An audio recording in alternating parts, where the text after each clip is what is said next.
Hello and welcome to Sleepsmyth, your peaceful place to unwind, dream, and drift gently into sleep.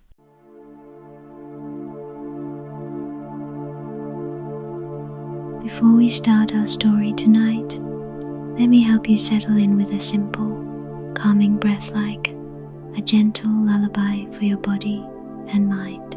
So, find a cozy spot, maybe snuggle under your blanket, and softly close your eyes. Now, breathing quietly through your nose for 4 seconds. 1, 2, 3, 4. Hold that breath softly for 7 seconds. 1, 2, 3, 4, 5, 6, 7. And now, slowly exhale through your mouth for 8 seconds, letting all the tension melt away. 1, 2, 3, 4, 5, 6, 7, 8. Let's do that again. Nice and easy. Breathe in. 1, 2, 3, 4. Hold. 1, 2, 3, 4, 5, 6, 7. Breathe out. 1, 2, 3, 4, 5, 6, 7, 8. One last time, just like a soft whisper. Breathe in. 1, 2, 3, 4. Hold. 1, 2, 3, 4, 5, 6, 7. Breathe out.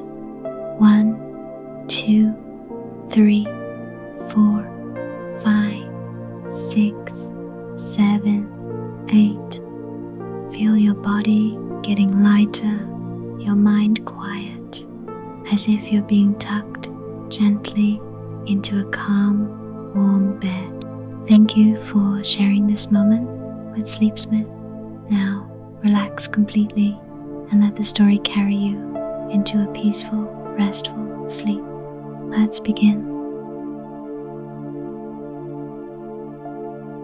As the silver hush of night folds over the world, come with me beyond the gates of time, into palaces lit by candlelight, and battlefields painted with dawn, where crowns were not given, but taken, shaped, and claimed. These are the women who stood where no one expected them, and stayed when others would have fled. Queens and warriors who played the game of empires, and wrote their names in the language of steel. Tonight, we walk in the shadow of the Iron Maidens, not bound in chains, but forged by fire. Each one a different weapon, each one a different kind of unbreakable. First, we ride beside Olga of Kiev, the Avenger Queen whose grief became a blade, who turned wrath into empire building, and carved her legacy into the very bones of Kievan Rus. Then we step into the gilded halls of Russia to meet Catherine the Great, the Strategist Empress who overthrew her own throne to claim it, who ruled an empire with wit as sharp as any sword, and cloaked absolute power in the velvet of enlightenment. Finally, we cross into the heat and dust of 19th century India to stand with Rani Lakshmibai of Jhansi, the warrior queen who rode into battle with her child upon her back, who met an empire in open combat, and left behind a legend that rides the wind to this day.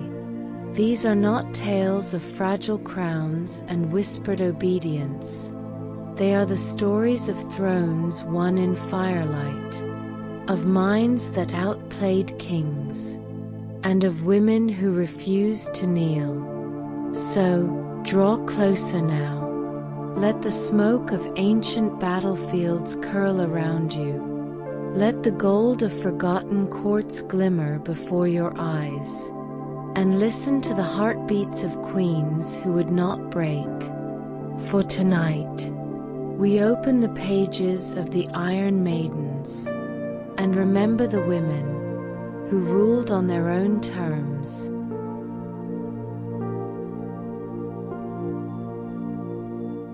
Queen Olga of Kiev, the Avenger Queen of fire and faith.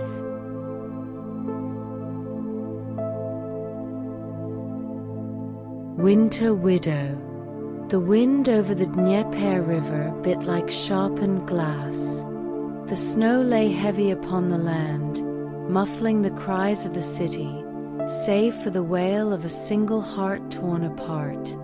Olga stood upon the ramparts of Kiev, her gaze fixed upon the frozen horizon, yet her mind was far beyond it. Word had come like a dagger to her chest. Her husband, Grand Prince Igor, was dead, not slain in glorious battle, but murdered, betrayed by the Drevlians, a people who had once sworn fealty to him. The court whispered in shadows. Some pitied the young widow, still draped in the silks of her foreign birth. Others watched with hungry eyes, believing a woman's rule would crumble like ice beneath the spring thaw. Yet beneath her veil of mourning, Olga's mind moved like the slow current beneath the river's frozen skin. Calculating, patient, unyielding. The Drevlians had not only taken her husband's life, they had sent word offering her a new marriage to their prince, as if she were a bauble to be claimed in the spoils of their treachery. The audacity struck her not with fear, but with a cold, almost serene fury. She accepted their offer in words, but in her heart she accepted only the path of vengeance. When the first Drevlian envoys arrived in Kiev, they brought gilded words and proud chests. Olga received them in the courtyard, her eyes calm as still water. She listened to their honeyed speeches beneath the pale sky, the air heavy with the scent of pine and smoke. Then, with a soft smile, she spoke. She told them they were too fine to walk upon the muddy streets of her city, that they would be carried in their boat, borne upon the shoulders of her people. The envoys preened at the honor. They did not know that the hole she had ordered dug was not for their welcome, but for their grave.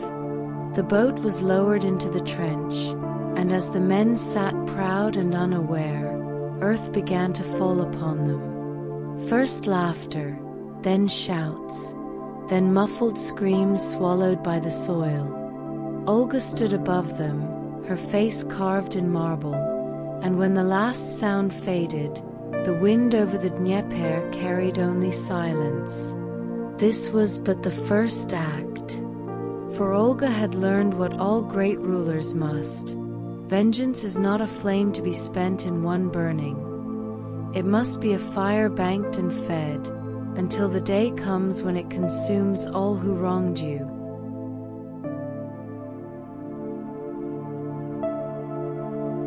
Fire for the Drevlians. Spring came to Kiev in a wash of thawing ice and muddy roads, but for the Drevlians, the season would bloom with ash instead of flowers. They had sent another delegation, larger and prouder, thinking the widow's favor could still be won. Olga, robed in crimson and gold, received them with eyes that shimmered not with love, but with a predator's patience. She told them she would honor them with a bath before meeting her people, a cleansing for the sacred union they so desired. The Drevlians followed her servants into the great wooden bathhouse, steam curling from its roof. They undressed, laughing and speaking of feasts to come. They did not see the heavy beams slammed into place, sealing the doors, nor did they realize the creak of the wood was not the building settling, but the birth of their doom. Olga gave a single nod, and the torches were thrown. Flames licked at the walls, crawling like golden serpents up the timbers. The air inside filled with smoke and screams. Outside, the scent of burning cedar and flesh mingled in the warm breeze. Olga watched without flinching, her gaze fixed as though she were witnessing the setting of the sun. But the queen's vengeance was not yet quenched. She journeyed herself to the Drevlian capital under a veil of diplomacy. They feasted in her honor, the wine flowing like rivers of ruby. The Drevlians laughed, believing the widow had come to bind herself to their prince at last. Yet in the deep of night, her soldiers, hidden beyond the city walls, crept in. When the fires were lit, they were not hearths for warmth, but beacons for slaughter. By dawn, the streets ran black with soot and red with blood. Still, Olga's wrath carried her further. She demanded tribute from the remaining villages, a gift of birds from each home. And when they came, soft-feathered and unknowing, she tied to their legs scraps of cloth soaked in pitch. Released, the flock returned to their nests in the thatched roofs of the Drevlian houses. In the stillness before dawn, the first flames bloomed in the rafters. The second act of her vengeance rose to the heavens on wings of fire. And the Drevlians, who had once thought her a prize to be won, came to know her as a force beyond their reckoning. For Olga was not merely a queen.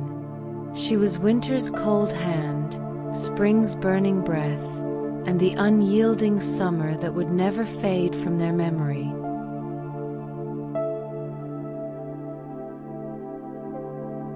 The throne forged in ash. The fires of the Drevlian lands smoldered long after their screams faded into the wind. Villages lay silent, roofs sunken into blackened earth. The once proud enemy was broken, and their ashes had been scattered by the rivers they had once commanded. Yet in the heart of Kiev, Olga knew that vengeance, though sweet, was not a throne. She stood upon the dais of her great hall, the banners of Kievan Rus swaying like slow-breathing giants above her head, and she understood. Now she must rule. The boy who would be prince, her son Svyatoslav, was still but a child, his laughter bright and unaware of the blood spilled to secure his future.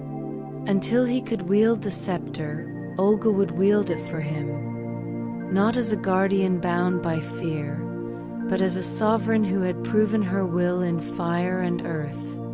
Her court, once restless with doubts about a woman's strength, now bowed with careful deference. They had seen her turn humiliation into conquest, her enemies into dust. Yet ruling was not only the art of the sword. It was the quieter craft of weaving a land together so tightly that no blade could cut it apart. She traveled the breadth of her realm. Across the green rolling fields where wheat swayed like the sea, through forests where sunlight pierced the canopy in golden spears, to rivers that glittered like molten silver beneath the sky. In each place, she spoke not only of her right to rule, but of the order she would bring. She reformed the tribute system. No longer would taxes be demanded by roaming bands who could bleed a village dry.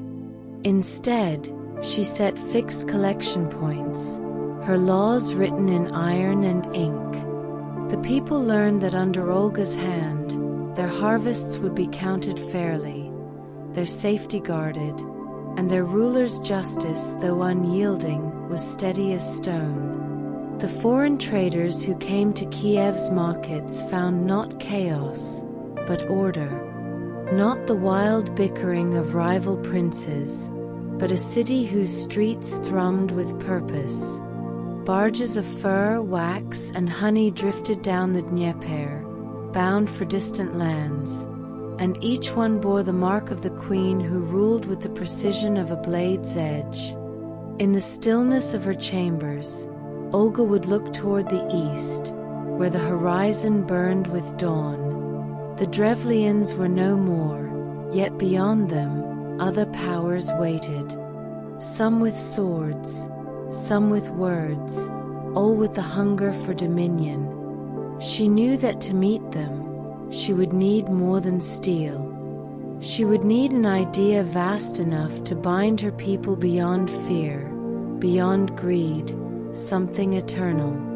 And so, her gaze began to turn toward the cross.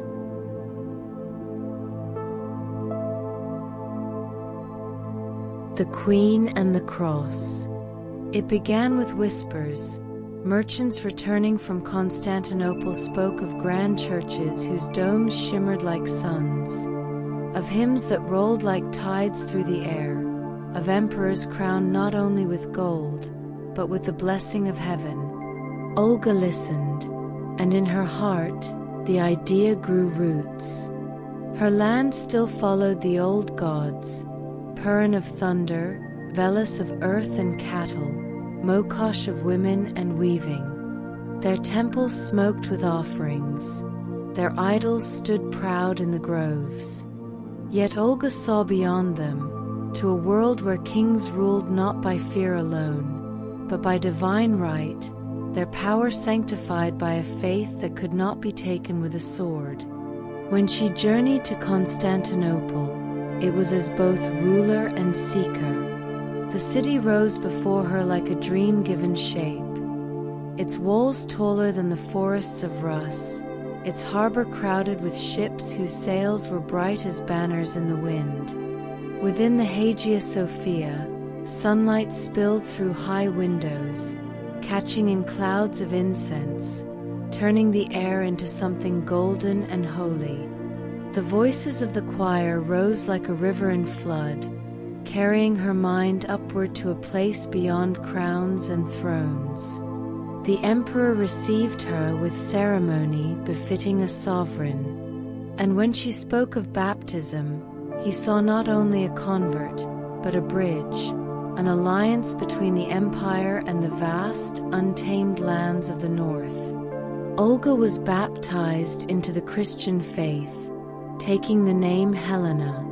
The water fell upon her brow, cool as spring rain, and in that moment she felt as if she had stepped into a story that had begun long before her birth. Yet she was no fool. Faith was not simply devotion, it was diplomacy. Her baptism brought the recognition of Constantinople, the respect of foreign courts, and the possibility of binding her people into something greater than scattered tribes. When she returned to Kiev, she carried the cross in her heart, but she found that not all would bear it gladly. Her son Sviatoslav, brave and headstrong, clung to the old gods, as did the boyars who saw in them the spirit of the Rus. But Olga did not press too hard.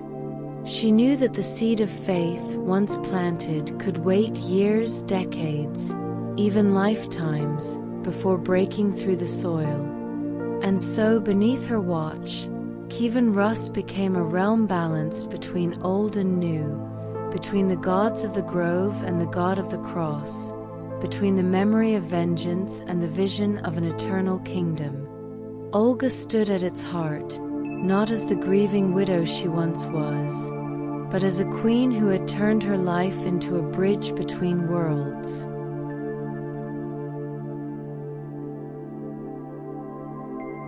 The shadow of succession. The years flowed through Kiev like the Dnieper, sometimes swift and bright, sometimes slow and heavy. Olga's reign had transformed the city. The markets bustled with traders from far coasts. The laws she forged kept peace in the countryside, and the name of Kievan Rus carried weight across the frozen steppes and warm southern seas. Yet even the strongest river must flow toward the sea, and for Olga, that sea was the future of her son, Svyatoslav. He had grown tall, broad-shouldered, and fierce-eyed, his spirit forged not in the quiet councils of governance, but in the clash of sword and shield. From his earliest days, he had been drawn to the hunt, to the roar of warriors charging into battle, to the ancient songs of the Rus that praised the strength of the arm and the sharpness of the axe. Olga had hoped her teachings in statecraft, her quiet shaping of the realm, would take root in him. But the young prince's heart beat to the drum of war, not the careful rhythms of rule. In the long evenings, she would watch him from the dais as he stood among the boyars, laughing loudly, boasting of raids, speaking of lands to conquer. His followers adored him, but Olga's eyes saw further, beyond victory, beyond glory, to the dangers that came when a ruler knew only how to take, but not how to hold. She counseled patience, spoke of the slow power of alliances, the strength of law over the fleeting triumph of the battlefield. He would listen, respectfully, for she was his mother, but she knew her words sank only shallowly into his mind. He was a son of the old gods, loyal to Purin's thunder, to the promise of victory earned in the storm of battle. Still, Olga worked quietly, strengthening the tribute systems, securing borders with treaties, ensuring the capital thrived even when armies marched. She received envoys from distant lands, men in silks from Byzantium, traders with sun-baked skin from the east, Norsemen with the salt of the northern seas in their beards. Each one left with respect for the queen who could speak to them not just in gold and steel, but in the language of order. At night, alone in her chambers, she sometimes wondered if her life had been a long preparation not only for her own rule, but for the day she would have to step aside. Would the realm she had forged endure when it passed into hands more eager for the sword than the scepter? Would her careful weaving unravel in the winds of endless war? She did not fear death, but she feared leaving behind a crown that would be worn as a helmet, for crowns are not made for battlefields. And yet she knew no mother, whether queen or peasant, can bind her child's path beyond her own lifetime.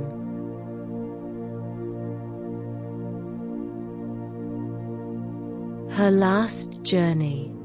In her later years, Olga's steps slowed, but her mind remained keen as the frost in early winter.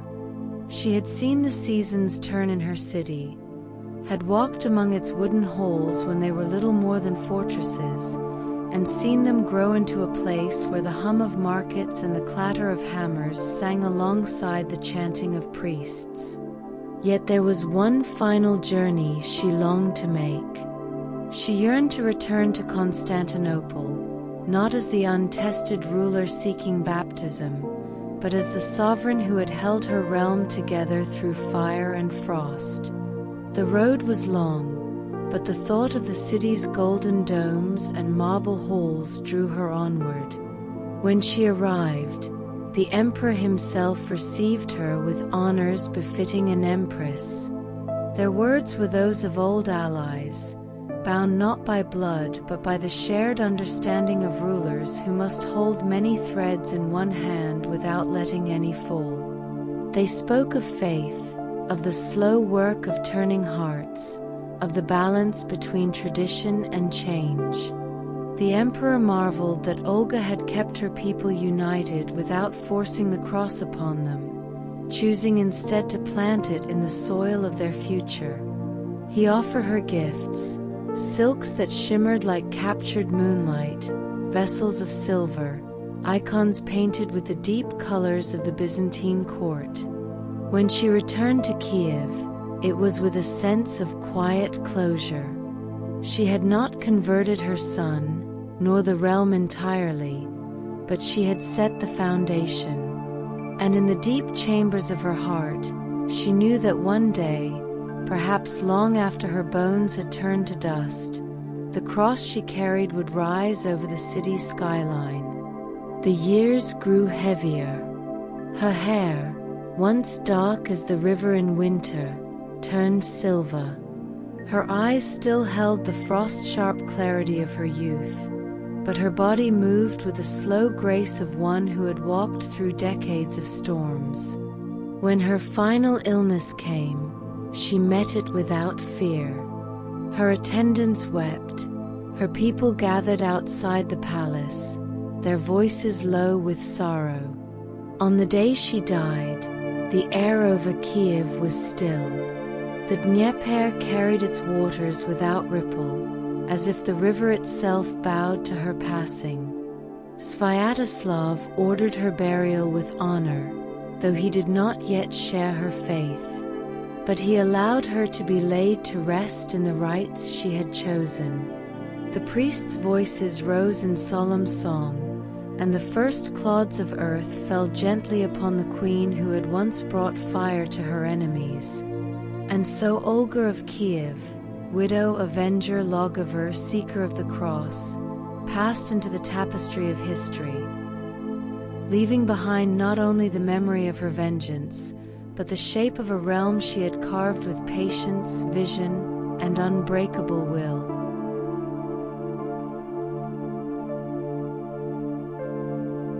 Saint of two worlds. Years passed, seasons turned, and the city Olga had ruled continued to grow beyond her lifetime. Her son Sviatoslav, as she had known he would, led armies into battle, carving his name into the annals of warriors. But in the shadows of his victories, the seeds Olga had planted quietly took root. The cross she had brought from Constantinople waited, patient as stone. It was not in her son's time, but in the reign of her grandson Vladimir, that the seed burst into bloom. Vladimir embraced the Christian faith, declaring it the faith of all Rus. Churches rose where once stood the groves of the old gods.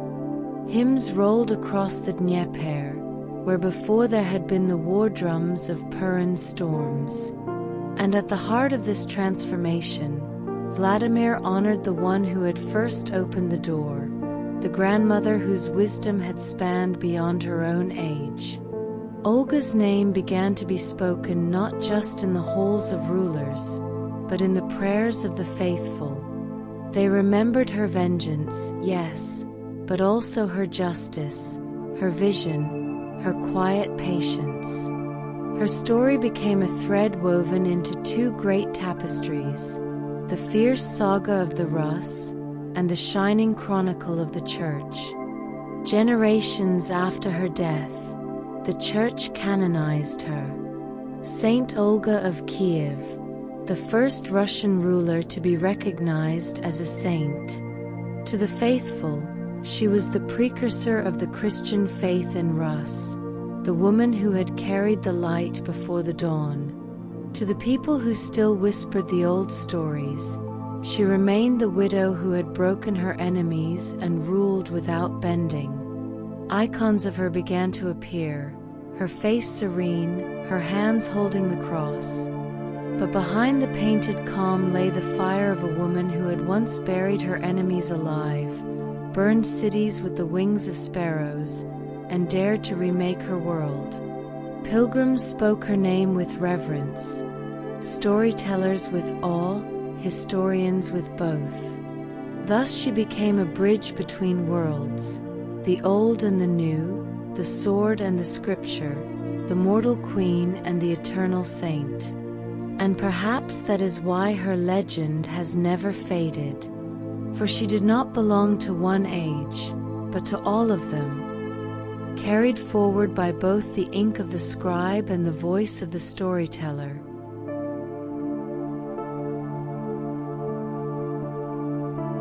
The iron in the crown. Even now, 1,000 winters later, the wind over Kiev carries her name. It threads through the golden domes that gleam in the morning light. It whispers in the rippling wheat beyond the city walls. It drifts down the Dnieper, mingling with the scent of pine and frost. Olga, the Avenger, the lawgiver, the saint. Her life was not a tale of peace, nor was it one of endless war. It was the story of a woman who learned that power must be taken, shaped, and guarded, that vengeance, while sharp, must give way to vision if it is to last. She had worn widow's black and queen's crimson, had stood in the smoke of burning cities and in the incense of holy temples, and through it all, she had never bent to the will of those who thought her less for being a woman. The Iron Maidens are remembered not only for their strength, but for the way they turned that strength into something enduring. Olga's vengeance could have ended in the ashes of the Drevlian lands, but she turned it into the mortar of an empire. Her laws bound the realm together. Her diplomacy opened it to the world. Her faith prepared it for a new destiny. To tell her story is to walk through a hall of mirrors. One shows the widow, cold and unyielding in her grief. Another the ruler, measuring every word and coin. Another still the pilgrim, standing in the golden light of Constantinople's great church. And in the final mirror we see the saint, her eyes lifted not to thrones or crowns, but to the horizon of eternity.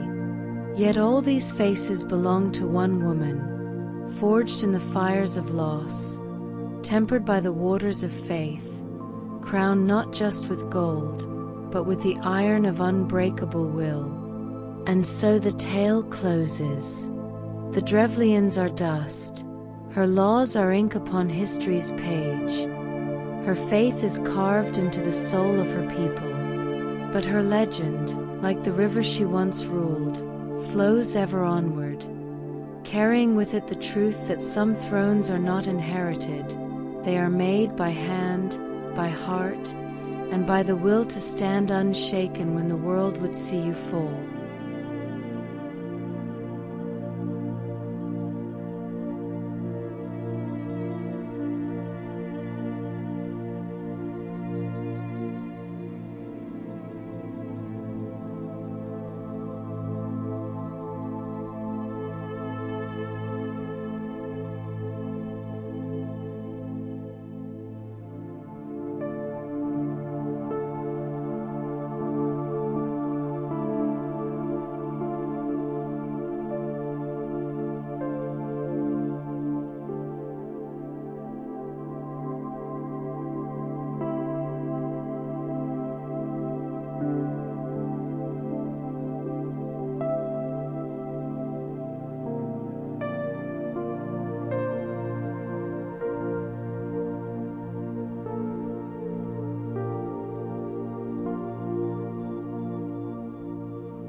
Empress Catherine the Great of Russia, the strategist empress who wrote her own crown.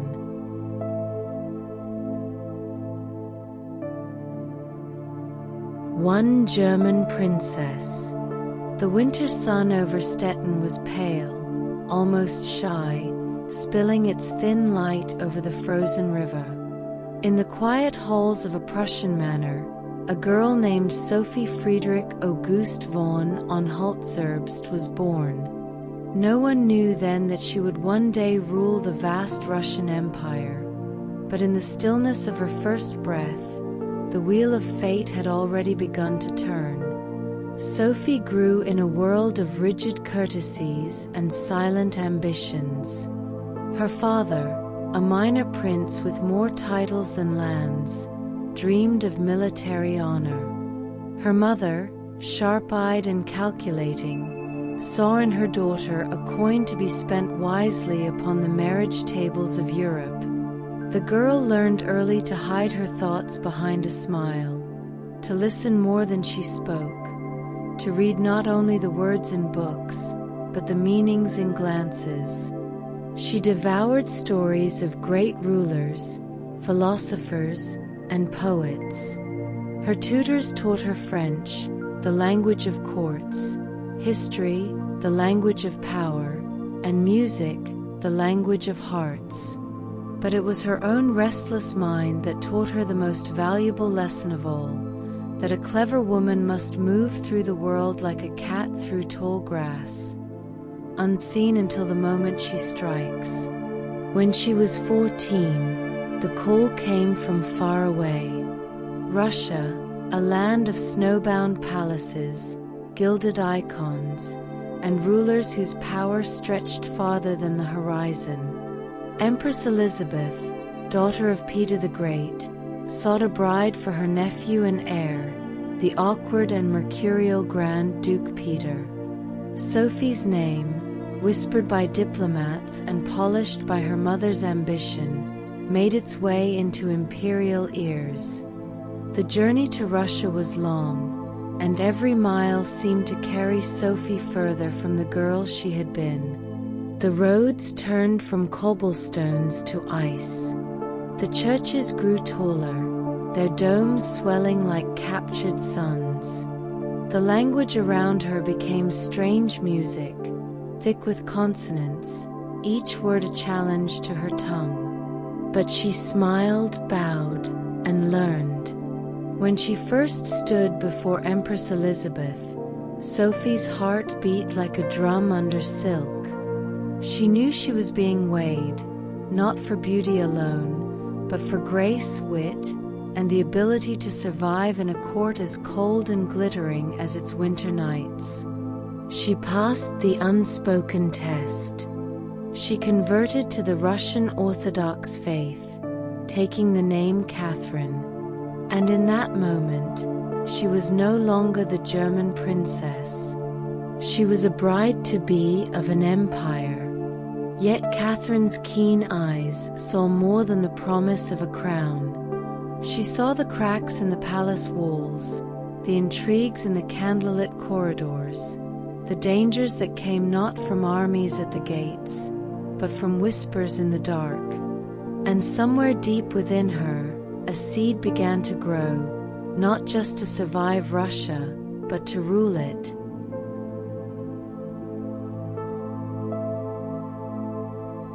The Uncrowned Queen.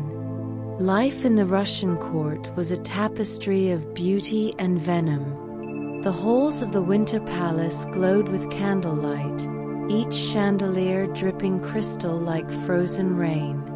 Courtiers in silks moved through the corridors like pieces on a chessboard, each step calculated, each glance a message. Catherine learned quickly that here, every smile could hide a blade. Her husband, Grand Duke Peter, was not the hero of fairy tales. He was awkward, mercurial, and childish in ways that troubled her. He preferred his toy soldiers to matters of state. His temper flared over small slights, while great opportunities passed unnoticed. Catherine, however, understood the weight of the empire they would one day inherit. She studied its people, its history, its enemies. She read philosophy and law while Peter played at war in miniature. Her marriage became a lonely place, yet loneliness can be fertile soil for ambition. Catherine began to gather allies quietly, not with loud promises, but with warm words and careful listening. Guards, courtiers, and ministers alike found in her a woman who seemed to understand them, who could make them feel valued. She learned their loyalties, their grudges, their hopes, and she kept them all in the vault of her mind. Beyond the palace, Russia was a vast and restless land. The peasants toiled under heavy burdens, the nobles jostled for influence. Foreign powers watched with hungry eyes. Catherine saw that the strength of an empire did not lie in the crown alone, but in the ability to hold together so many voices, so many hands, without letting them tear one another apart. In private moments, she would stand at the frost-rimmed windows, gazing out over the Neva River as it lay frozen beneath the stars. She wondered if the Empress Elizabeth knew what she saw in her, whether she had chosen a bride for Peter or planted a hidden ruler in the heart of the court. When Elizabeth died, the crown passed to Peter, and Catherine became Empress Consort.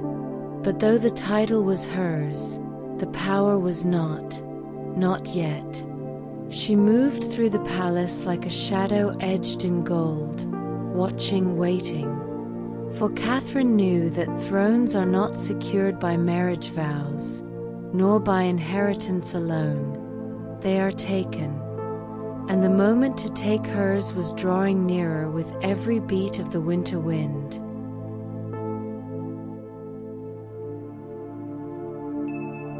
The Summer Coup. The summer of 1762 arrived heavy with heat and tension. The air in St. Petersburg was thick, not only with the scent of blooming gardens, but with the quiet hum of discontent. The city's canals glimmered in the long daylight, but behind closed doors, conspiracies moved like shadows under the water. Peter III, now emperor, had alienated nearly everyone who mattered. He mocked the Russian Orthodox faith, lavished favor on Prussian allies while neglecting his own people, and stripped the imperial guard of privileges that had bound their loyalty for generations.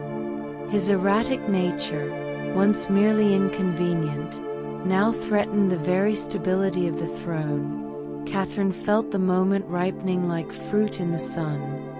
For years, she had cultivated friendships among the guard, the nobility, and the clergy.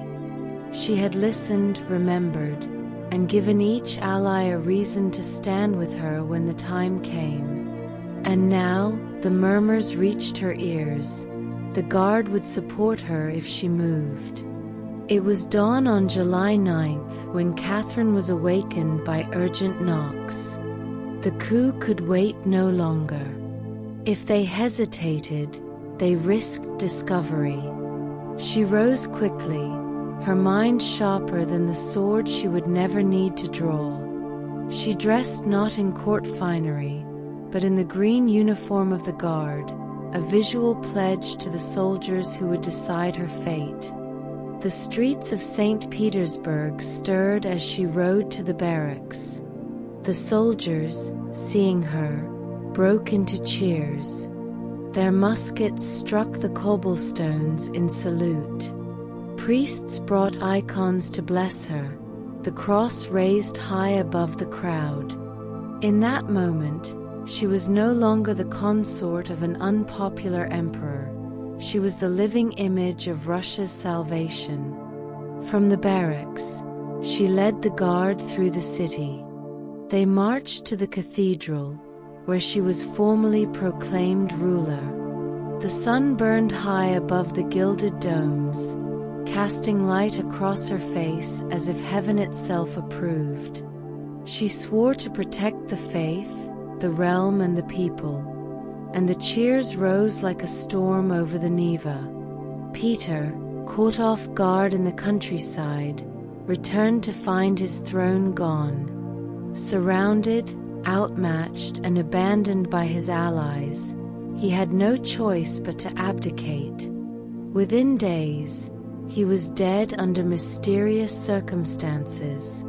Whether Catherine ordered it or simply allowed fate to play its hand, history would debate. But in the minds of the people, the question mattered little. The throne was hers, not as a bride, not as a shadow, but as the sovereign empress of all Russia. and she had taken it not by birthright, but by the unyielding will to seize the moment when the world tilted in her favor.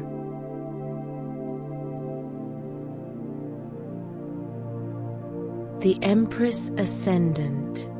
The coronation of Catherine II unfolded in Moscow with a grandeur that seemed to stretch beyond mortal scale.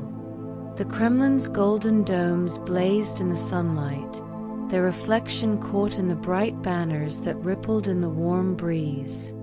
Crowds filled the streets, pressing against one another for a glimpse of the woman who had risen from foreign-born princess to ruler of the largest empire on earth. Catherine rode in a gilded carriage, her green guard uniform replaced by robes heavy with jewels. The crown of monomac, ancient and encrusted with history, waited upon the altar.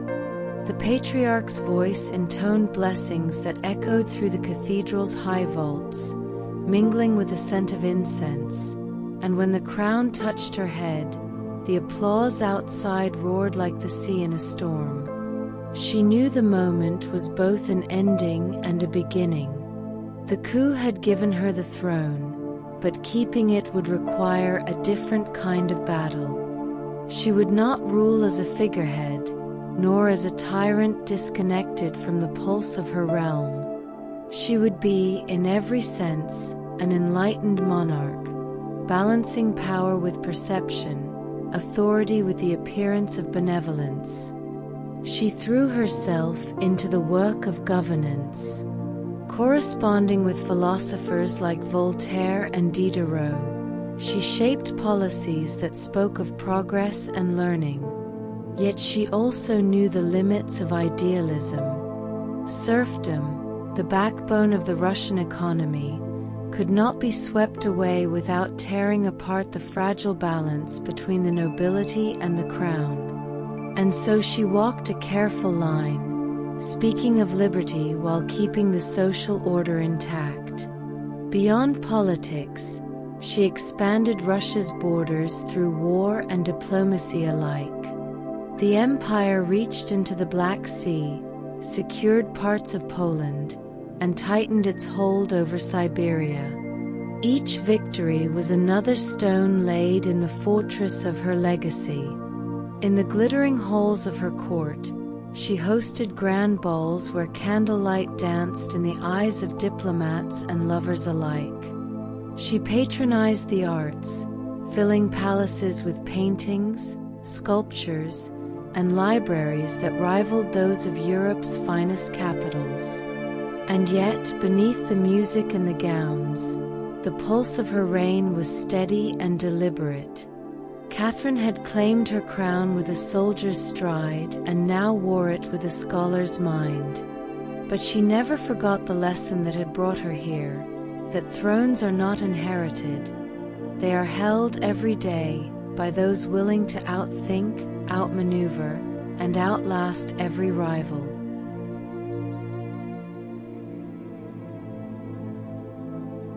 Reign of the Mind. The throne room of the Winter Palace glittered like the inside of a jewel box. Sunlight spilled through tall windows, pooling upon floors of polished marble. Gilded double-headed eagles stretched their wings above the chamber, a silent reminder of the empire's reach. At the center, upon the throne itself, sat Catherine too, not as the hesitant bride she had once been, nor the uniform-clad conspirator of her coup, but as the sovereign whose words shaped the lives of millions. Her reign was built on two pillars, strength and intellect. She read voraciously, devouring works of law, philosophy, and history. The Enlightenment was sweeping across Europe, and Catherine was determined to bring its light to Russia. She corresponded with Voltaire, exchanging hundreds of letters filled with wit and sharp political thought. Diderot himself visited her court, and she listened to his ideas on reform with the patience of one who could decide which seeds to plant and which to leave in the wind. Her legislative commission, though ultimately hampered by politics, was a bold attempt to codify laws across the empire. In the Nakaz, her grand instruction to the commission, she called for equality before the law, limits on torture, and religious tolerance. The words echoed the most progressive ideals of the age, yet Catherine was ever pragmatic. She understood that her power rested on the loyalty of the nobility, and she balanced her reforms carefully, never cutting too deeply into their privileges. Her court became a beacon for artists, architects, and scholars. Italian palaces rose along the Neva, theaters staged French plays, libraries grew fat with volumes bound in gold and leather. She gathered treasures from across the world, creating collections that would one day form the foundation of Russia's greatest museums. Yet her intellect was not her only tool. Catherine knew the value of human connection. She surrounded herself with favorites, men whose beauty, charm, or skill caught her attention. Some were lovers, others allies, often both. She rewarded loyalty lavishly and dismissed betrayal without hesitation. Each favorite played a role in the machinery of her reign, whether on the battlefield, in diplomacy, or in the whispered politics of the court. While Europe saw in her the image of the enlightened monarch, Russia's vast heartlands still labored under the ancient weight of serfdom. Catherine spoke of reform but acted with caution, unwilling to ignite the wrath of landowners. She knew that a ruler who moved too swiftly risked losing the very foundation of her power. And so, like a skilled chess player, she moved her pieces slowly, always thinking several turns ahead. The empire thrived, but in the distance, storm clouds gathered, for no reign, however brilliant, is free of shadows.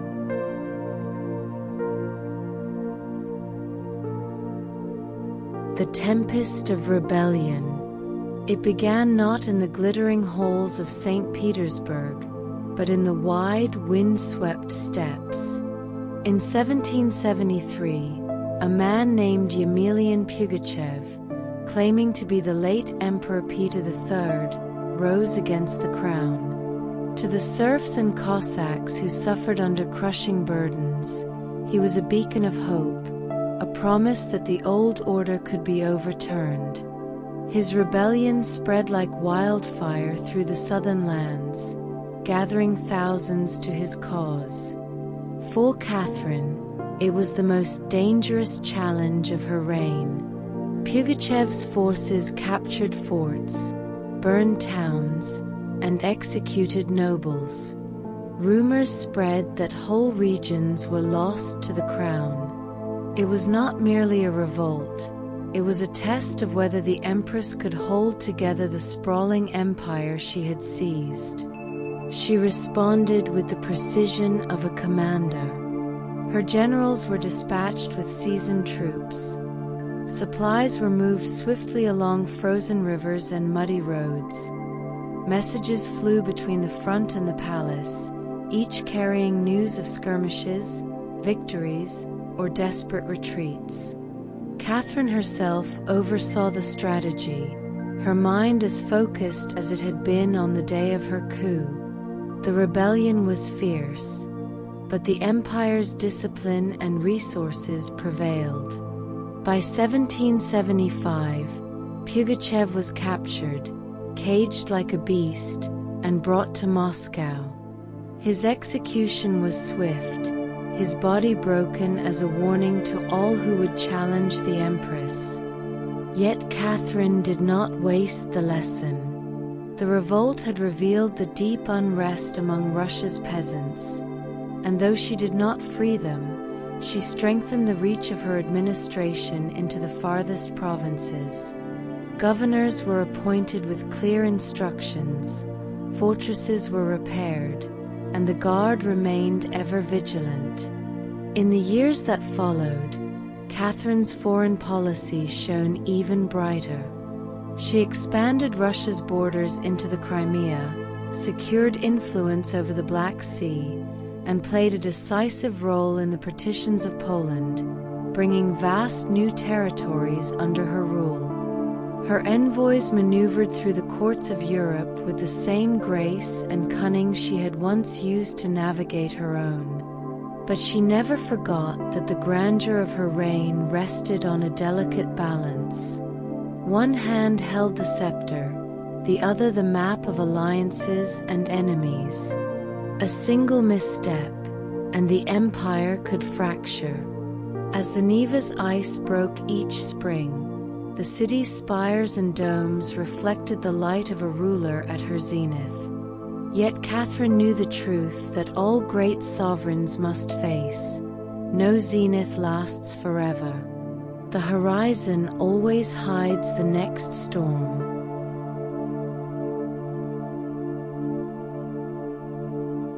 The Golden Years. The winter palace glittered like frost beneath the pale northern sun. Years had passed since the coup that placed Catherine upon the throne, and the empire had flourished under her rule. Her hair, once the deep brown of youth, was now streaked with silver, yet it only added to the aura she carried, a mixture of majesty, wisdom, and the unshakable self-possession of one who had faced every storm and remained unbowed. Russia, in the later years of her reign, was a colossus. From the icy expanse of Siberia to the warm shores of the Black Sea, her territories stretched farther than those of any European monarch. The Crimea had been annexed, its harbors now brimming with Russian ships. The Black Sea, once a frontier of danger, had become a gateway to trade and influence. And in the west, the Polish-Lithuanian Commonwealth had been carved into Russian hands, each treaty line a quiet testament to her ambition. Yet even in these years of triumph, Catherine's hunger for knowledge and refinement did not wane. She expanded the Hermitage, filling its halls with treasures from across the globe, paintings by masters, sculptures from ancient lands, delicate porcelain from the East. The palace became a sanctuary of culture, its candlelit galleries echoing with the footsteps of diplomats, scholars, and artists who came to marvel at what she had built. In matters of the heart, she remained as selective and discerning as ever. Her companions were chosen not merely for beauty, but for wit, loyalty, and usefulness. She rewarded them with lands, titles, and influence, knowing that affection and politics often walked hand in hand. Catherine had long understood that a ruler's private life could be a battlefield as treacherous as any war, and she fought those battles with the same elegance and calculation. Her correspondence with Europe's leading thinkers continued. The letters to Voltaire, playful, sharp, and sometimes tinged with flirtation, remained a bridge between her empire and the intellectual ferment of the Enlightenment. To Diderot, she was both patron and sparring partner. She listened, learned, and always adapted, shaping her policies as much from philosophy as from pragmatism. But beneath the surface, Catherine's Russia was still a land of contrasts. Glittering palaces stood in stark contrast to the wooden huts of the serfs. Vast estates thrived while their laborers remained bound to the soil. Catherine, who had once dreamed of greater freedoms, had long since accepted that the empire's stability rested on preserving the old order. The Empress had become the embodiment of her realm, resplendent, commanding, and unshakable. Yet she knew that time, relentless as the Neva's current, carried all rulers toward their final chapter. And though her crown still shone brightly, Its weight had grown heavier with each passing year. The final dawn. November of 1796 arrived with the first bite of winter in the air. The palace gardens stood bare, their fountains drained, their marble statues powdered with frost. Inside the winter palace, the corridors glowed with lamplight, but the shadows seemed longer, deeper, as if the season itself sensed the waning of an era. Catherine had risen early, as she always did, her schedule filled with matters of state. She was preparing for yet another day when fate, swift and merciless, struck. A sudden seizure left her collapsed upon the floor, her strength stolen in an instant. Servants rushed to her aid, but the formidable will that had carried her through wars, rebellions, and court intrigues could not command her body back to its throne. For 2 days she lingered, the court holding its breath. Ministers and courtiers gathered in hushed knots, their faces pale, their whispers low. Outside, the city moved in a muted rhythm, as if all of St. Petersburg feared to make too much noise in the shadow of its ruler's passing. On November 17th, Catherine the Great, Empress of all Russia, born a minor German princess, took her final breath. The news spread across the empire like a cold wind. In the villages, peasants crossed themselves before icons. In the cities, church bells tolled in solemn measure. And in the courts of Europe, monarchs and ministers paused, for they knew that one of the great players upon the chessboard of history had made her last move. She left behind a transformed empire, larger, richer, and more feared than when she had claimed it. She had steered it through the storms of rebellion, expanded its borders to touch new seas, and filled its palaces with the treasures of the world. Her reign had been a tapestry woven from steel and silk, wisdom and will, ambition and restraint. Catherine's body was laid to rest beside Peter III, the husband she had overthrown. It was an irony she would have appreciated, for even in death, appearances and symbols mattered. Yet history would not remember her as a consort, nor as the victim of circumstance. She would be remembered as a ruler who had forged her own crown, worn it with unmatched command, and left it gleaming for those who came after. The Neva flowed on, its waters dark beneath the winter sky. Snow began to fall, soft and silent, over the palace roofs. And somewhere in the unbroken hush of that final dawn, the spirit of an empress rose from the city she had claimed, looking back not with regret, but with the knowledge that she had lived as she had ruled, on her own terms, and with greatness in her grasp until the very end.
Rani Lakshmibai of Jhansi, the warrior queen who rode into immortality.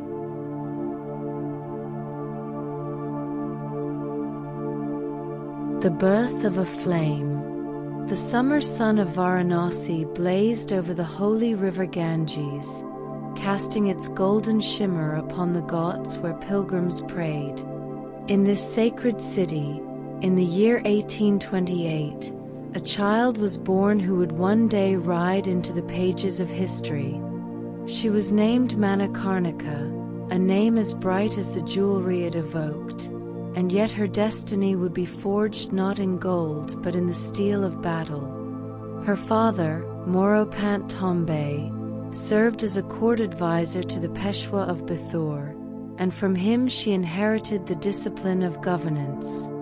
Her mother, Bhagirthi Sapra, instilled in her the virtues of devotion and courage, though she would leave this world when Manikarnika was still a young girl.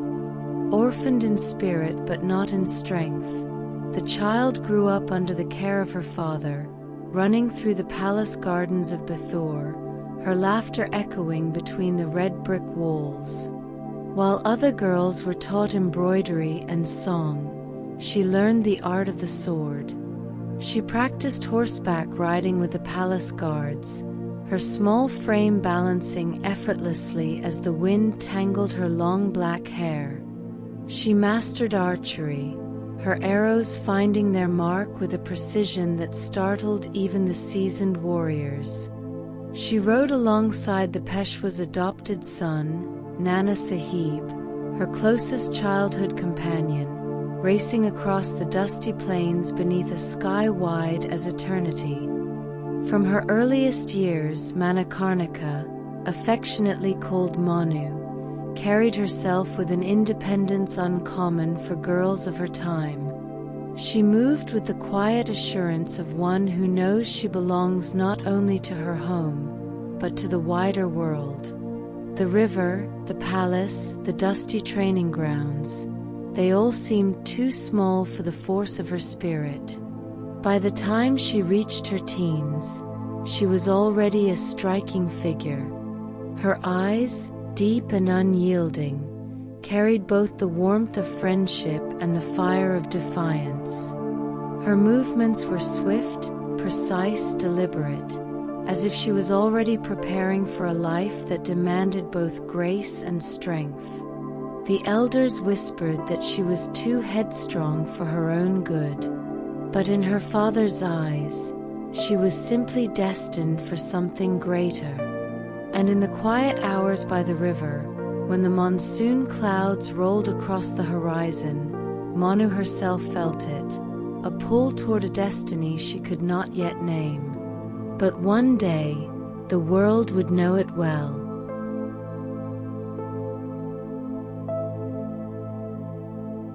A Queen of Jhansi.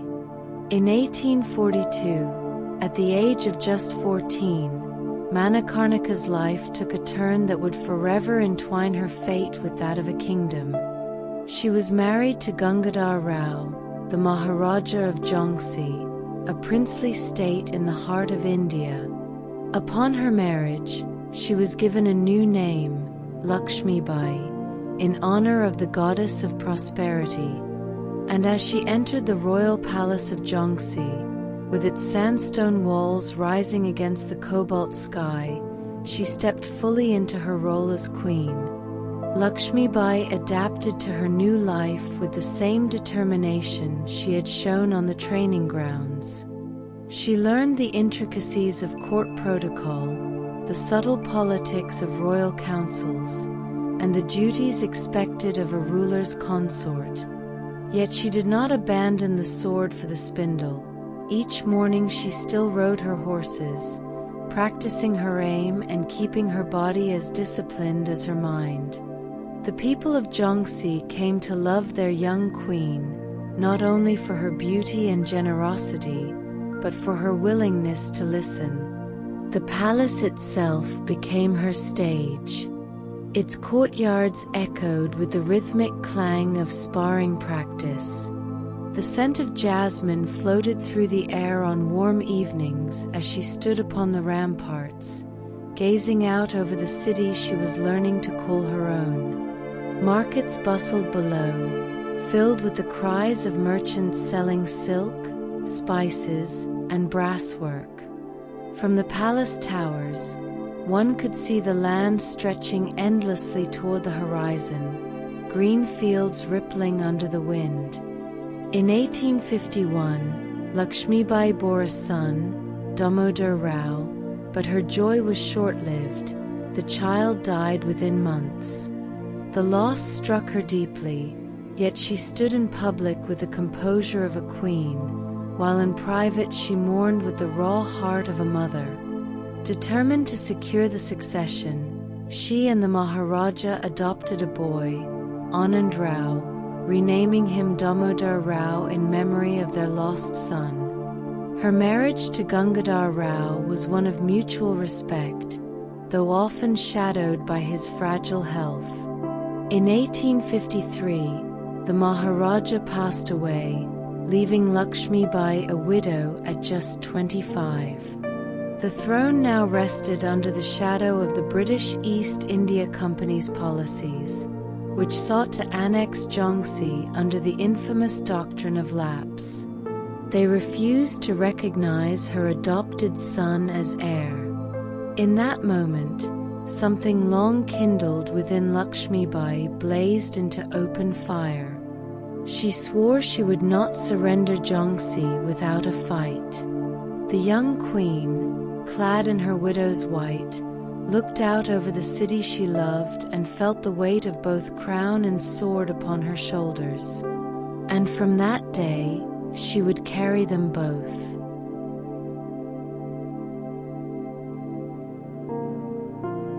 Gathering storm. The year was 1854. The air in Jhansi grew heavier with each passing season, as if the winds themselves carried whispers of an approaching storm. The British East India Company had set its eyes upon the kingdom, their letters wrapped in the cold politeness of diplomacy, but edged with the iron certainty of conquest. Lakshmibai read their demands in the dim light of her private chambers, the paper crinkling under her steady fingers. The words were a quiet theft. They would not recognize her son, and they intended to claim Jhansi as their own. Outside the palace walls, life in the city continued in the old rhythms. Vendors shouted their wares, temple bells rang at dawn and dusk, and the scent of turmeric and roasting grain drifted through the streets. But beneath the surface, a tension began to coil, as if every heart knew that change was coming. Lakshmibai met with her ministers in the council hall, the sandstone pillars casting long shadows across the marble floor. She listened, questioned, and commanded with the composure of a ruler who knew she was being tested not just as a queen, but as a symbol of resistance. When the British emissaries came, dressed in their tailored coats, their boots tapping against the palace stones, Lakshmibai greeted them with calm courtesy. She served them spiced tea, her bangles chiming softly as she poured. But her eyes, dark and unyielding, made it clear she was no passive ornament of the throne. They left with their demands unanswered, their assurances of peace met with a smile that concealed the sharpening edge of her defiance. In the evenings, she returned to the training grounds. The clang of steel rang through the twilight as she sparred with her guards, her veil tied back, her hands steady on the hilt of her sword. The flicker of torches caught the glint of steel, and in that firelight she no longer looked like a courtly queen, but a commander in the making. She drilled the palace soldiers in new formations, encouraged the townspeople to keep their weapons ready, and made alliances quietly with neighboring rulers. Even as she prepared for war, she kept her bond with the people alive. She walked among them in the bazaars, listened to their grievances, and promised that as long as she drew breath, Jhansi would remain free. In those moments, she was not only a ruler, she was Jhansi itself, a living embodiment of the city's pride and will. But the company was patient. They tightened their hold on surrounding territories, moving troops closer to the city, their red coats visible like drops of blood against the earth. And as the first signs of unrest began to spread across India, Lakshmibai felt it in her bones. The storm was no longer coming. It was here.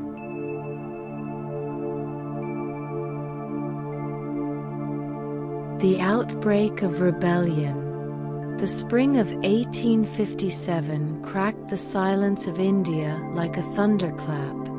The sepoys, the Indian soldiers serving in the company's army, rose in open revolt, their anger blazing against years of injustice. From Meerut to Delhi, the air carried the sound of gunfire, the cries of the people, and the pounding of war drums. Word reached Jhansi swiftly, carried by riders who galloped through the city gates with dust clinging to their cloaks. Lakshmibai stood on the ramparts as the sun dipped into a crimson horizon. Below her, the city stirred with unease. The rebellion was spreading like wildfire, and soon the flames would lick at Jhansi's gates. Her council urged caution. Some advised surrender, others neutrality. But Lakshmibai knew there could be no middle path. Jhansi could either bow to the British or stand as a beacon of resistance. And she had already made her choice. She called for the palace guards, her voice ringing through the stone halls. Orders flew like arrows. Stores of grain and water were to be secured, the walls reinforced, the armory inspected. The smithies blazed through the night, their forges hammering out swords, spears, and bullets. The scent of hot iron mingled with the smell of marigold garlands as temple priests blessed the warriors preparing for what was to come. The people rallied to her. Farmers arrived at the gates with their sickles and staffs. Artisans offered to mend weapons. Women brought jars of oil for the lamps that would burn through the long watches of the night. In the heart of the city, beneath the banyan tree, Lakshmibai addressed them. Her words were not loud, but they carried with the certainty of someone who had already committed her life to the cause. "We will not surrender Jhansi," she said. "We will fight, and if we must, we will fall, but we will fall as free people." When the first British detachment arrived, they found the city sealed. The gates were barred, the ramparts lined with archers and musketeers, the queen herself astride her horse at the forefront. Clad in a white sari, her long braid coiled like a whip down her back, she held her sword aloft as the setting sun caught its blade. The sight was enough to send a tremor through the hearts of even the most seasoned soldiers. The drums began to beat. The air thickened with dust and anticipation. And as the first shots rang out, Lakshmibai charged forward, not as a ruler watching from behind walls, but as a warrior leading her people into the fire.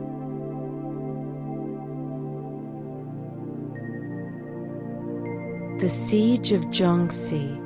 The British came in the early days of summer, when the air over Bundelkhand shimmered with heat and the earth cracked beneath the sun.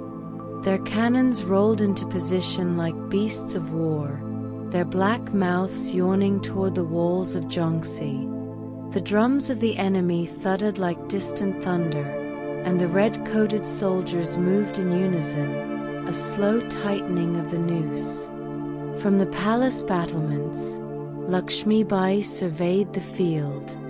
She could see the glint of bayonets, the banners of the company fluttering stiffly in the dry wind. Behind her, the people of Jhansi moved with purpose, fetching water, carrying ammunition, tending to the wounded who already trickled in from the first skirmishes. In the courtyards, children were sent to grind grain into flour, their small hands moving in rhythm with the pounding of the war drums beyond the walls. The siege began with fire. Cannonballs screamed through the air and slammed into the ancient stone, sending chips of sandstone and clouds of dust into the streets. Arrows flew back in answer, blackening the sky in a swarm. Lakshmibai rode from gate to gate, her white horse streaked with sweat and dust, her voice rising above the chaos as she directed the defenders. She was everywhere, on the walls, in the armory, in the temples where she knelt for strength before riding back into the fray. Night brought no relief. The enemy's campfires ringed the city like a chain of molten embers, their watchtowers lit with torches. Within the walls, the smell of burning oil and charred wood lingered, but so too did the sound of resolve, songs of devotion sung low in the darkness, prayers whispered over sleeping children. Lakshmibai herself slept little, her eyes red from smoke and sleeplessness, her sword never far from reach. Days bled into weeks. The British tightened their grip, cutting off supplies, hoping to starve Jhansi into surrender. But the Queen's will was iron. She organized night raids, sending small bands of warriors to set fire to the enemy's siege engines, to steal their horses, to vanish back into the dark like shadows. Her people followed her not because they feared her wrath, but because they loved her courage. They knew she fought not for her crown alone, but for every stone of their city.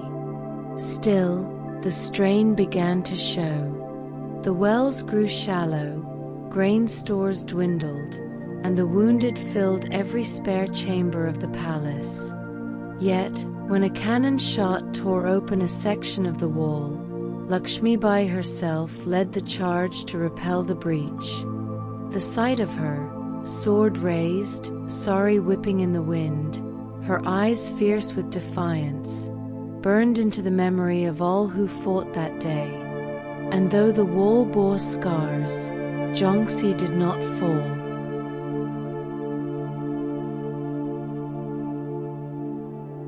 Escape and counterstrike. The siege wore on, and the British pressed closer, their artillery gnawing at the city's defenses. Lakshmibai knew the truth. Jhansi could not withstand the enemy forever, but neither could she allow her capture.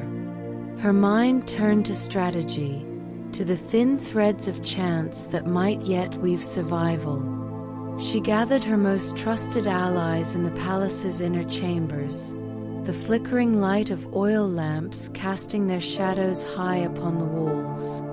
They spoke in hushed voices, drawing maps in the dust with the points of their daggers. The plan was perilous: slip past the British lines under the cover of night, regroup with Allied forces, and return with the strength to strike. On the appointed night, the moon was a thin silver scythe in the sky. Lakshmibai donned the armor of a cavalry commander, her braid wound tight, her infant son secured to her back. Her horse, Badal, pawed at the ground as if sensing the weight of what was to come. They moved like wraiths through the sleeping city, the streets lit only by the faint glow of dying embers. At the gate, a small band of loyal warriors waited, their faces painted in the dark pigments of war. With a signal from the Queen, the gates opened just wide enough for them to slip through. The night air was heavy with the scent of dust and danger. The British sentries never saw her coming. Lakshmibai rode hard, her sword gleaming under the faint starlight as she cut down those who barred her way. Behind her, her warriors fanned out, breaking the enemy's thin night patrols before the alarm could fully rise. Arrows hissed past her, a cannon boomed in the distance, but the queen did not slow. The sound of hooves thundered across the plain until the darkness swallowed them whole. For 2 days they rode, skirting enemy patrols, sleeping only in the briefest snatches under the cover of trees. When they finally reached the camp of Tochitope, one of the leading rebel commanders, Lakshmibai was received not as a fugitive, but as a living symbol of resistance. Plans were drawn for a counterattack, a strike not only to reclaim Jhansi, but to drive the British from the surrounding lands. Her escape was not merely survival, it was a declaration that the fight was far from over. And in the days that followed, the banner of Jhansi would fly once more, carried by a queen who refused to be broken. The final ride. The summer sun of 1858 rose over the plains like a molten coin, casting long shadows across the battlefield. Lakshmibai stood at the head of her cavalry, the wind tugging at her saffron scarf, her armor catching the first light of day. Her face was calm, but her eyes burned with a fire that no dawn could outshine. The British forces loomed on the far horizon, their lines bristling with muskets and bayonets, the red of their coats like a river of blood poised to surge forward. She had fought alongside Tochitope's forces for weeks, striking where the enemy was weakest, harrying their supply lines, keeping alive the hope of rebellion. But now, in the fields near Gwalior, the British came in numbers too great to ignore. Drums rolled across the plain, the sound heavy as the footsteps of fate. Lakshmibai tightened her grip on the reins of Badal, feeling the muscles of her horse tense like drawn bowstrings beneath her. The air was thick with the scent of trampled grass and the faint tang of gunpowder carried from earlier skirmishes. Her warriors waited for her signal, their eyes fixed upon her as if her courage could pour into them through the space between heartbeats. And then she moved, leaning forward, raising her sword high so that it caught the light like a shard of the sun. The charge began with a roar. Hoofs thundered against the earth, shaking the ground as they closed the distance. Muskets cracked, smoke blossomed in the enemy ranks, bullets whined past her ears. She cut through the first line like a storm through dry reeds, her blade flashing, her voice crying commands above the chaos. Around her, the clash of steel and the cries of the wounded filled the air with a terrible music. The British pressed hard, their disciplined formations absorbing the first shock of the charge. But Lakshmibai refused to break. She wheeled Badal in a tight arc, striking again and again, each sweep of her sword an act of defiance written in blood. She seemed untouchable, a spirit of war given flesh, her sari trailing behind her like a comet's tail. And yet, even the fiercest flame cannot burn forever. In the press of battle, a shot rang out, close, sharp, final. Badal reared, screaming, as pain tore through him. Lakshmibai fought to steady her mount, striking down one last enemy before the world tilted and the ground rushed up to meet her. Her warriors closed ranks around her fallen body, fighting desperately to keep it from the enemy's grasp. The queen's breath was shallow, her vision dimming, but her lips still moved, whispering words no one could hear. Perhaps they were orders. Perhaps they were blessings. Perhaps they were the names of the people and the land she loved more than life itself.